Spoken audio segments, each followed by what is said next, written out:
What if the entire fate of a nation rested on the signature of a trembling child?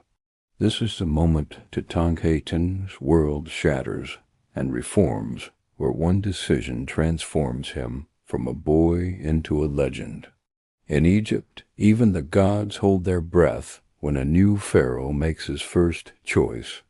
In this episode, you will witness the moment when Tutankhamun must choose between his father's dangerous legacy and the old ways that built Egypt as empire. You'll discover how politics, faith, and fear collide, and how a single act of courage by a child king will ripple through centuries of history. Morning brings no peace. 100 priests gather in the throne room, their gold collars glinting, their eyes sharp as knives. Advisors murmur in the corners, faces tight with anticipation. The throne itself seems to grow colder, harder, as Tutankhamun waits for the ritual to begin. He sits, small and pale, the double crown pressing down on his brow like a silent threat. His feet dangle above the floor.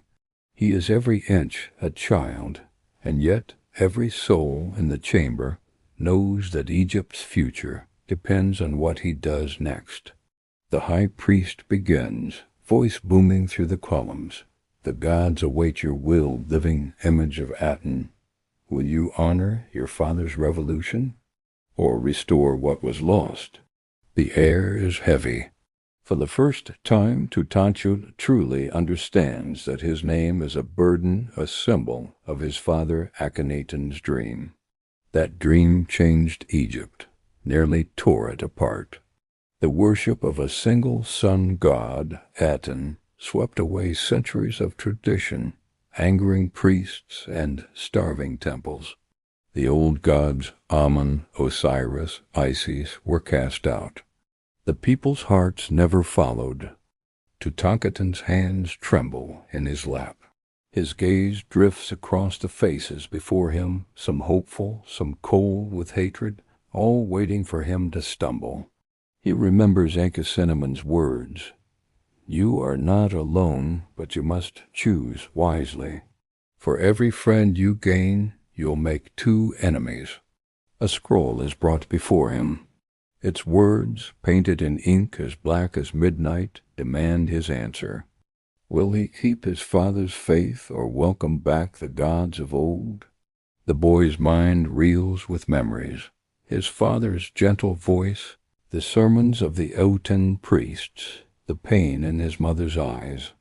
But then he thinks of the suffering people of empty temples, of children hungry in the villages, of soldiers who have forgotten why they fight. With a breath as shaky as a child's first step, Tutankhamun dips his reed pen in ink. He scrawls his new name onto the decree, Tutankhamun, the living image of Amun. The old gods will return. The room holds its breath. For a heartbeat, it seems as if the walls themselves are listening. Then a wave of murmurs rolls across the chamber, some with relief, others with bitter fury. The high priest of Amun steps forward, his face breaking into a rare smile. The Aten priests stiffen, eyes burning. In a single act, the child king has changed Egypt's destiny and declared war on his father, his most loyal followers. From that moment, the ceremonies change. The old gods come back to the temples.